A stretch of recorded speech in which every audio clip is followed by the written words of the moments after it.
Hello, welcome back to Silent Film. I wanted to go through this as a lesson today, as we've been doing a lot of independent research, and some of this is a little bit complex or just needs a bit more explaining. One thing I realised I've not done is kind of going over what the actual exam consists of and what to expect. So this year you would have done 2 exams, each with a 20 marker, a 40 marker, a 10 marker, a 30 marker in 2 sections. This one's slightly different. So paper 2, it's a big 2.5 hour exam, I'm afraid, for this one. But the first question is a 40 marker, for which you have a full hour to do. That means that you've got your Wild Tales, your Pan's Labyrinth, you've got a full hour to dedicate to a 40 mark response there. It's a really good amount of time to get your head around that response. Then you've got 3 sections of 20 marks, for which you've got 30 minutes each. And again, not a massive question, 4 paragraphs, and you've got a good half an hour to do each one. You've got documentary, silent film, and then experimental film. So in this case, we're doing silent film. We're looking at Buster Keaton. So since last week, you've hopefully seen some silent films. You've seen some Paul Merton's documentary on Buster Keaton. There is an option in there to watch The Goat, Buster Keaton film in full, 20-minute one. So you can start to pick out some of the elements of cinema. So in our case, we need to look at 4 different shorts. 1 Week from 1920. The Scarecrow, also 1920. Those films are both 100 years old this year. Then you've also got The High Sign and Cops, 1921 and 1922. And Buster, at the time, was presenting an element of modernism. Quite a surreal outlook on cinema for Buster. He wasn't too focused on just telling a dramatic story or building a great narrative. He cared more about setting up a situation so he could lay out lots and lots of fun gags for the audience. And we'll go over why that might be. But part of that, as you've done in your research on Buster, is that he adapts vaudeville theatre. He takes this quite expressionist, quite simple form of theatre and ties it to the world around him. And he's the little man in a period of great technological change, social change, all kinds of things. So in your 20 mark response, you only need to mention 2 of these shorts, really. You may mention more in brief, but in detail, we only need to see 2 references. So you might do 1 Week and High Sign if they're the ones that you think cross over well, and you can get lots of points for. But it's entirely up to you. We will study all 4. We'll make detailed notes on all 4, but you'll start to find yourself drawing on the ones you prefer, really. But key things to note: these films are really sophisticated, technologically, artistically, creatively for the time. They were ahead of their time by a long way. Arguably, this is why they're still watchable today. They're what are known as 2-reelers because they'd be on 2 big reels of film, which came to around 20 minutes. And in a cinema programme, that would mean they support a main feature of films. So you might get a slightly longer main feature, still only maybe 40 minutes, alongside one of these films. You'd get cartoons for the kids, you'd get a newsreel telling you what's going on in the world, because people just didn't have any means to watch this stuff at home. TV didn't come really until sort of the late 30s into the 40s. In an affordable way for most people, though, not really until the 50s. You had to be very rich to afford a TV before that. As of around 1920, Keaton was co-writing, directing, starring in these films as the main creative voice. And again, we'll discuss how that happened too. So, you've done some research in the first lesson where you looked at how cinema progressed from early experimental devices like the zoetrope, the praxinoscope, kinetoscope, and now we've got the moving image, projectable, easy to mass produce and send out into lots of cinemas. Cinema as we know it, really. Excuse me. So as technology developed and evolved, so too did the films they began to make. They started to grow in ambition, scale, the narratives became complex. I'll link these 2 videos in on YouTube and in Moodle, just in case you're stuck on Silent Era or who Buster Keaton was, because we should have that down now for the most part from last week's task. But at the time, one of the most popular styles was the visual comedy, and it was suited to the silent film medium for many reasons, one of which was that America was a land of immigrants. Many people in America were first generation to the country, so they didn't speak the best English, or they didn't all speak the same language at all. Therefore, a silent comedy with very little written context in it and content would be really, really appealing to many people. Comedy had begun as early as 1895 with the work of the Lumiere brothers. But by 1912, Max Sennett set up the Keystone Company and really began moving into comedy in a big way. So, Keystone were known as the biggest producer of comedy at the time, and they had a really popular series called Keystone Cops, and that's where many people got their start. The likes of Buster Keaton, Fatty Arbuckle, most of these guys began some form of Keystone Cops. So the 20s was really the golden age of silent film comedy. For the reasons we discussed, the fact that anyone could enjoy it, the fact you didn't really need a complex written narrative, you didn't need sound for these gags to land. They were very visual, lots of slapstick. It really was popular at the time. So Keystone, people like Charlie Chaplin, Roscoe Fatty Arbuckle, Harold Lloyd, and of course our Buster Keaton got their start there. And the 20s when they began to really build the star system, using the stars' personas as the main selling point. Each comedian had their own distinct persona. Charlie Chaplin, the little tramp. Buster Keaton, though, was known as the Great Stoneface. Terrible things would happen, his house would fall apart, a train would destroy it, and he'd have no emotion. He'd just show no kind of deadpan expression at all. And in 1919, film executive Joseph M. Schenck set up Buster Keaton Productions. And this is where Buster really was able to start being the creative force he became. So, Charles Wolfe, Idols of Modernity, looks at some of the visual pleasures from silent film comedy. Lots of pratfalls, chases, which were played for big laughs. Stunts and slapstick comedy were made to thrill audiences. The star comedians have intriguing, fun personalities that typically would speak to the audience. The scenarios are typically fairly implausible, fairly silly and out there. You know, escalate and escalate and escalate. Things got bigger and bigger and worse and worse. For example, our film Cops ends with Buster being chased by literally thousands of policemen, which just wouldn't happen, would it? But these stories are told efficiently and clearly and typically in quite realist settings. For the most part, these crazy things are happening, but actually if you strip back and look at what's going on around it, it's fairly standard and normal. These films could exist in our world. There's moments of dreamlike states in certain films, less so in ours, but you do see those in other silent film comedies. And most of them critiqued the American society in some way. Buster is the little man. He's downtrodden. He's struggling through life. He's representing every kind of, the 99% of poor, struggling Americans who aren't getting the American dream they've been promised. Buster kind of stands in for us, the normal people. So, who's Buster? I know we've done this as a pre-research task, but let's go over it again. He was an accomplished acrobat by the age of 5, known as a vaudeville performer in The Three Keatons, which was his mum, his dad, and him. As Paul Merton would say, his dad would literally grab him and throw him into the crowd, and all kinds of crazy stunts he would do as a small child. Because he was trained to land, to flip, he really was a proper clown and acrobat. He was really well trained in all these things.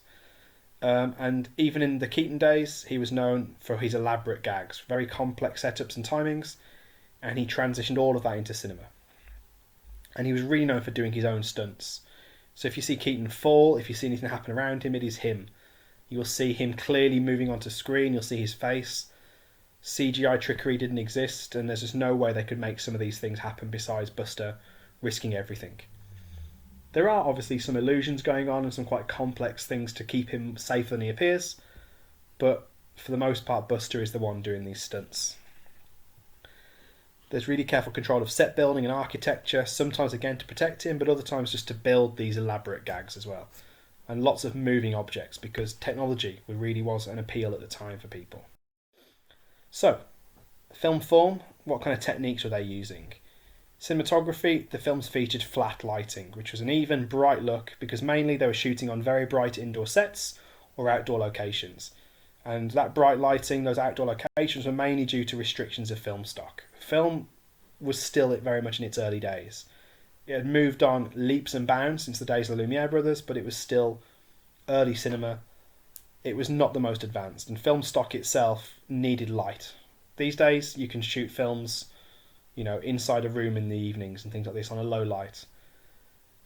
Stanley Kubrick shot films such as Barry Lyndon, which he did with candles as the main form of light. You could do that even by the 60s, but in the 20s, film stock really wasn't there. So Keaton, he's quite a small guy, low 5 feet, but they would make him seem smaller, partly by putting objects that are bigger. If you look in this picture, look at the size of the cart he sat on. It's ridiculous compared to other carts around it, even compared to the car next to it. It's huge because it makes Keaton seem smaller. but they'd also make sure that he was around actors who were bigger as well. So one of his preferred co-stars was a guy called Joe Roberts, who was about 6'3", which made Keaton seem even smaller. He'd often use an iris shot in his cinematography, typically to show the beginning or end of a scene, but mainly actually to draw our attention to things as well. Again, he's typically placed in the centre of the frame at eye level, so we can draw in with him and kind of empathise with him. He'll focus on mechanical objects, which will usually take on a dual function. Here he is on a plank of wood, which quickly becomes a seesaw for him to evade the police. The Scarecrow, we can see the room down here. He's having breakfast with Joe Roberts, and you'll quickly see all these different objects they're using have dual purposes. The table becomes kind of a "we love our home" sign.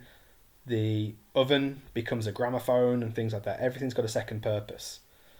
And part of that we'll look at in a moment is because of this thing called the Rube Goldberg machine that was very popular at the time. Gender. Women typically didn't have the best representations in the 20s. There were devices for conflict and love interests, which is what Sybil Seeley typically does in 1 Week in The Scarecrow. However, she's got a bit more of an equal role in 1 Week. She's quite an equal partner in the marriage. She's quite a strong person. You can see actually there were some quite shocking for the time scenes of nudity and things like that. Still very tame though, actually, thankfully, so it's easy to teach.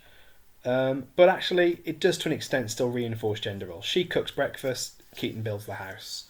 She kind of screams and runs away, Keaton has to look after her and things like that. I would argue it's quite forward-thinking for the 20s. It's probably still better than some of our female representations even today, actually. Because, these things are not perfect at all. Masculinity. So Keaton typically is playing this idea that he can't be the man he wishes he could be. Because it's funnier, because it makes him the underdog. Because it makes him a gag. So he typically can't fulfill gender roles. He can't build the house his wife dreams of in 1 week. It all goes wrong. He's a clown, he's childlike, he's naive.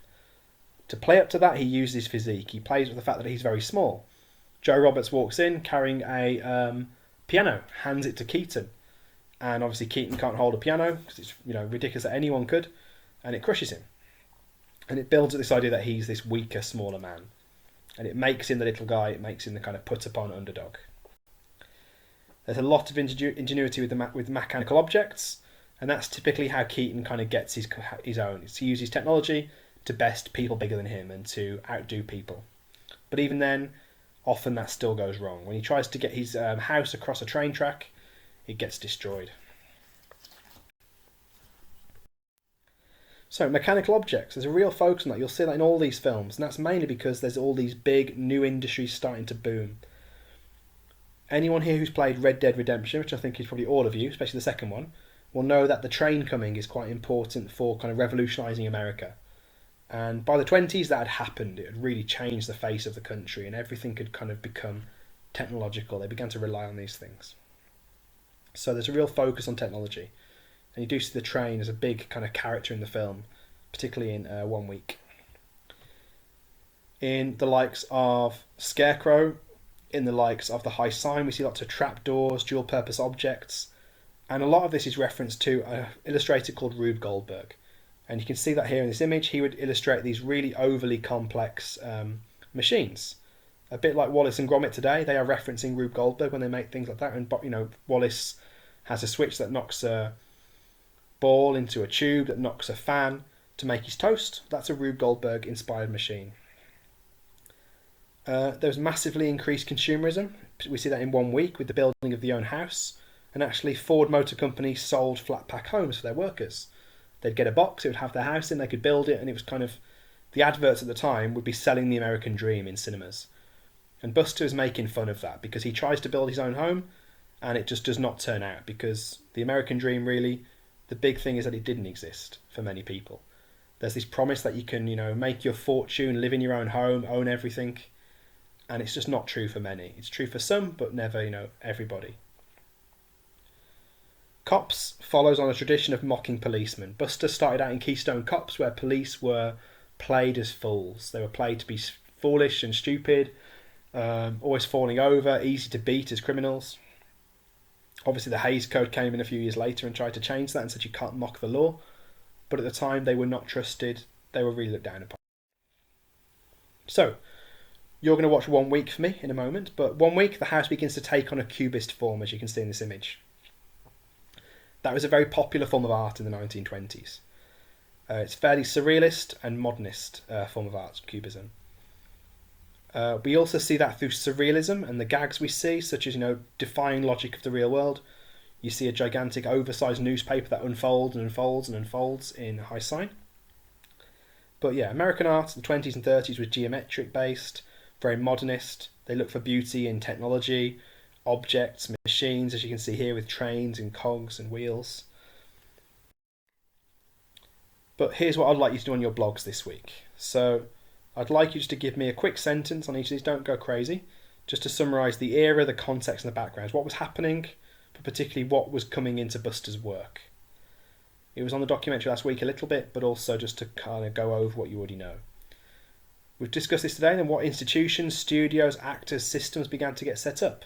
How was it that Buster was able to get creative control? Who was he working for? Who wrote, starred, directed in his films? Who is Buster? This one you can just mind map because it's very similar to what you did last week. Who is he? What's his context, backgrounds, themes, conventions? Just get Buster Keaton down, try and give me 10 words around him perhaps. Be a nice way of doing that, just list them below. And spell wrong, I apologise, but representations.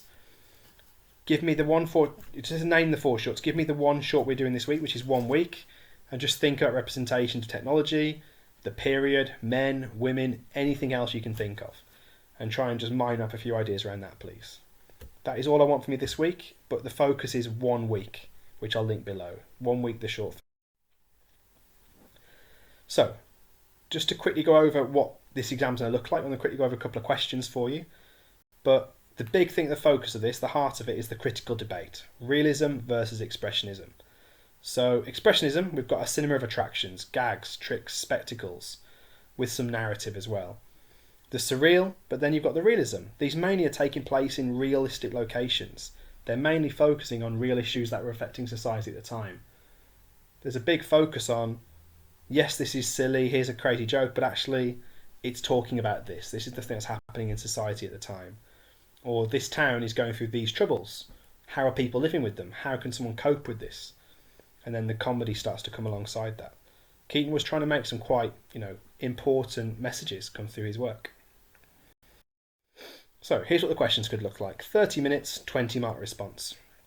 Discuss how far your chosen film or films reflect aesthetic qualities associated with a particular film movement, our movement being silent film comedy. I know some of you have said you're struggling with aesthetics at the moment, so I will go back over that in due course, because I know people are struggling a little bit with how they actually answer an aesthetic question. I'll do a separate lesson completely just on that to make sure we're comfortable with it. Discuss how far your chosen film or films reflect cultural context associated with a particular film movement. These questions are actually really similar. If you did the aesthetic question, you'd have to bring in the film movement, which brings in context. If you did the cultural context, you'd have to bring in film movement, which would mean you'd have to talk about film form and aesthetic qualities anyway. So these really are the same question, just phrased slightly differently. So here's a kind of answer from the exam board. Discussing how far your chosen film or films reflect cultural context associated with a particular film movement. Take your time, pause this, take a look, have a little read through the kind of level expected for these questions. Based on work you've already done, I know that you could easily do me a really strong response for these questions. But have a read through and to get an idea of what's expected. So I will link everything below. I'll put everything on Moodle as well. I'll include those questions on Moodle if you need to go find those. Otherwise, go back to that slide and just pause it and get those onto your blogs for this week, please.